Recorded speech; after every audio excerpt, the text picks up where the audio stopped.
तर मित्रांनो, आपण आता आपल्यासोबत जोडली गेलेली आहे वैभवी देशमुख आणि संपूर्ण महाराष्ट्रातून जिच्यावर कौतुकाचा वर्षाव होतोय, जिने 12वीची परीक्षा उत्तीर्ण केली आहे आणि जे काही प्रकरण घडलेलं आहे त्या पूर्ण प्रकरणामध्ये स्वतःला कसं बॅलन्स ठेवून तिने ती परीक्षा दिलेली आहे.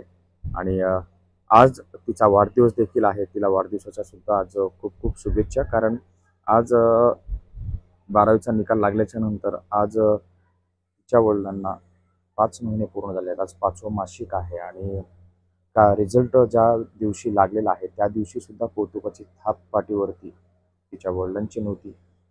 गेल्या वर्षी तिच्या वाढदिवसानिमित्त तिला काहीतरी वेगळाच प्लॅन केला असावा आणि आज जे मोमेंट आहे ते आपल्या समोर आहे. आपण तिच्याशी बातचीत करणार आहोत. वैभवी, काल संपूर्ण महाराष्ट्रामधून तुझ्यावरती काल कौतुकाचा वर्षाव झालेला आहे आणि महाराष्ट्राचे उपमुख्यमंत्री असतील किंवा मुख्यमंत्री असतील यांनी देखील फोन केला होता. काल रात्री आपल्या महाराष्ट्राचे मुख्यमंत्री देवेंद्रजी फडणवीस साहेबांचा सुद्धा फोन आलेला होता. काय नेमकं काय बातचीत झाली आहे? खरंच काल सर्वांनी खूप मला शुभेच्छा दिल्या, त्याबद्दल मी सर्वांचे आभार मानते. पण ज्या माझ्या या आनंदाच्या क्षणात माझे वडील माझ्या सोबत नाही आहेत, म्हणून ते दुःख आम्हाला खूप मोठे. गेले 5 महिने झालं ते आमच्या सोबत नाही आहेत. हा काळ आमच्यासाठी खूप कठीण आहे आणि आमचं पुढचं जे भविष्य आहे ते त्यांच्याशिवाय करणं देखील खूप आमच्यासाठी कठीण गोष्ट आहे.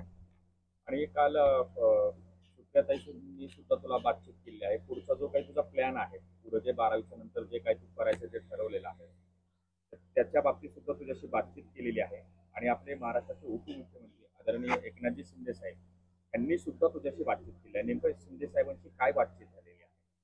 त्यांनी पण भरभरून शुभेच्छा दिल्या आणि पुढील वाटचालीसाठी देखील त्यांनी शुभेच्छा दिल्या. काही लागेल तर मदत तर देतो असं सांगितलं आहे त्यांनी, पण ते नक्कीच मदत करतील. पण माझं आणखीन काही निश्चित नाही आहे. मी ज्यावेळेस माझं ठरवेल मी प्रत्येकाला जरूर सांगेल की मला माझ्या भविष्यात हे करायचं म्हणून.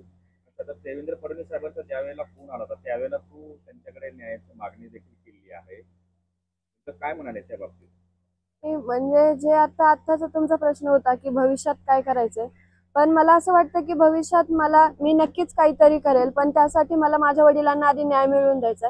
जर या केसचा जर लवकरात लवकर जेवढा निकाल लागला तर आम्ही आमच्या भविष्यातील आमचे पुढचे पाऊल उचलू शकू. म्हणून माझी सरकारकडे आणि प्रशासनाकडे विनंती आहे. मी त्यांच्याकडे एक विनंती करते की माझ्या वडिलांना तुम्ही लवकरात लवकर न्याय मिळवून द्या. गेल्या वर्षी बाबा सोबत होते, परीक्षा असेल किंवा वाढदिवस असेल.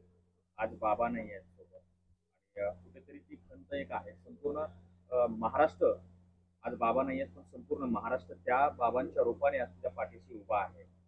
आणि तुला तुझ्या वाढदिवसानिमित्त खूप साऱ्या शुभेच्छा. येणाऱ्या तुझ्या जे काही एक्झाम असतील त्यासाठी शुभेच्छा. आणि तू भविष्यामध्ये तुझ्या बाबांचं नाव तू उज्ज्वल करणार आहे यात शंका नाही. पण न्याय मागताना सुद्धा तू तेवढीच परिपक्व आहेस. आणि संपूर्ण महाराष्ट्रामध्ये जे काल लक्ष लागलं होतं परीक्षामध्ये ते तुझ्या निकालाकडे लागलेलं होतं. आणि त्याच्यामध्ये सुद्धा हे प्रकरण जर झालेलं नसतं तर एक वेगळाच रिझल्ट महाराष्ट्रासमोर वैभवीचा बघायला मिळाला. आणि जे आज त्याची जी बातचीत करायची ती बातचीत आपण तुमच्यासमोर घेऊन आलो होतो. आणि वैभवी, आता इथून पुढे जे आहे ते आता नेमकी आता जे प्रकरण जे आपलं जे सुरू आहे आता कोर्टामध्ये सुरू आहे, तर पुढची काही दिशा वगैरे काही ठरवलेली आहे आंदोलनाची वगैरे असं काही? सध्या तर काही नाही, पण तुम्ही आता म्हणला तुझा रिझल्ट वेगळाच असता. निश्चित माझा रिझल्ट वेगळा असता, पण माझी महाराष्ट्रामध्ये झालेली ओळख आहे ती माझ्या वडिलांमुळे. जर ते आज असते तर माझी आणखीन खूप वेगळीच ओळख म्हणून माझी वेगळीच ओळख झाली असते आणि निश्चितच मला मार्क्स देखील जास्त आले असते. मार्कमध्ये माझी खंत नाहीये काहीच की मला मार्क कमी आले किंवा जास्त आले, पण आजच्या घडीला मला एवढंच वाटतं की माझ्या वडिलांना लवकरात लवकर न्याय मिळावा आणि त्यासाठी आमच्याच्याने जे शक्य आहे ते आम्ही निश्चितच करायला तयार आहे. खरं तर ज्या परिस्थितीमध्ये वैभवीने परीक्षा दिली ती परिस्थितीच अशी होती की कुठलीच मानसिकता नसताना तिला जे 12वीचे सगळे पेपर दिले आणि जे धाडस दाखवलं परीक्षा द्यायचं, कारण आम्हालाच वाटायचं, संदिग्धता वाटायची की ही परीक्षा देऊ शकेल का नाही, कारण एवढी मानसिक स्थिती सगळ्या घराची, गावाची, सगळ्यांची खराब झाली. तर मित्रांनो, जसं की तुम्ही पाहिलेलं आहे, आता आपल्यासोबत वैभवी होती आणि आज तिचा वाढदिवस आहे. कुठेतरी एक काळजाला हात घालणारी ही एक आजची वेळ आहे. गेल्या वर्षी तिच्या निकालामध्ये तिचे वडील सहभागी होते. तिच्या वाढदिवसानिमित्त गेल्या वर्षी ते फिरायला गेलेले होते आणि केक कापणं असेल किंवा वेगळं काहीतरी सेलिब्रेशन असेल ते त्यांनी गेल्या वर्षी केलेलं होतं. पण आज ह्या ठिकाणी तिचे वडील हयात नसताना ते त्या लेकराच्या जे मनामध्ये जे काही आज उद्रेक निर्माण झालेला आहे की जे हे प्रकरण झालंय एकतर म्हणजे मी प्रत्येक वेळी तुम्हाला सांगतोय की एक इथे आल्याच्या नंतर एक वेगळंच त्या वातावरणामध्ये एक वेगळंच बोलता सुद्धा येत नाही. म्हणजे आजची परिस्थिती अशी आहे की आज 5वं मासिक आहे अण्णांचं. आज तिचा वाढदिवस आहे. काल महाराष्ट्रामध्ये 12वीच्या परीक्षा झाल्या, त्याच्यामध्ये तिचा रिझल्ट लागला, ती पास झाली, चांगली टक्केवारी भेटलेली आहे. महाराष्ट्रातून सर्व राजकीय मंडळींनी सामाजिक कार्यकर्त्यांनी तिला शुभेच्छा दिलेल्या आहेत. पण आज ह्या ठिकाणी एकच सांगावंसं वाटतंय की आज स्वर्गीय संतोष अण्णा देशमुख हे हयात नसताना आज तिला ती कुठेतरी कमी वाटत आहे. पण आज आपण सर्व ह्या व्हिडिओच्या मार्फत आपण शपथ घेऊया की कायमस्वरूपी आपण देशमुख कुटुंबाच्या पाठीमागे एकजूट होऊन उभा राहण्याचा प्रयत्न करूया. आणि जोपर्यंत न्याय मिळत नाही, स्वर्गीय संतोष अण्णा देशमुख यांना न्याय मिळत नाही, तोपर्यंत आपला लढा असाच सुरू आपला राहणार आहे. हे एक आपण आज ह्या ठिकाणी निश्चित करूया. जर व्हिडिओ आवडला तर व्हिडिओला लाईक करा, चॅनलला सबस्क्राईब करा, बेल आयकॉनला प्रेस करा. धन्यवाद.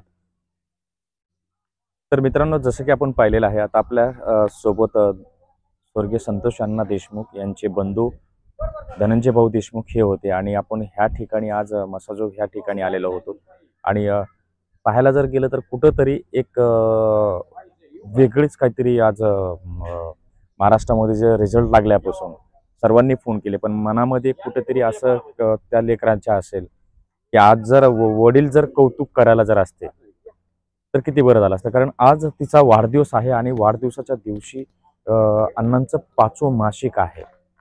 हे सुद्धा म्हणजे हे बघणं गरजेचं आहे. आणि जसं की आपण बघतोय ह्या ठिकाणी पाठीमागे 5व्या मासिकाच्यासाठी आज जो काही विधी असतो त्या विधीप्रमाणे आज कार्यक्रम ठेवण्यात आलेला आहे.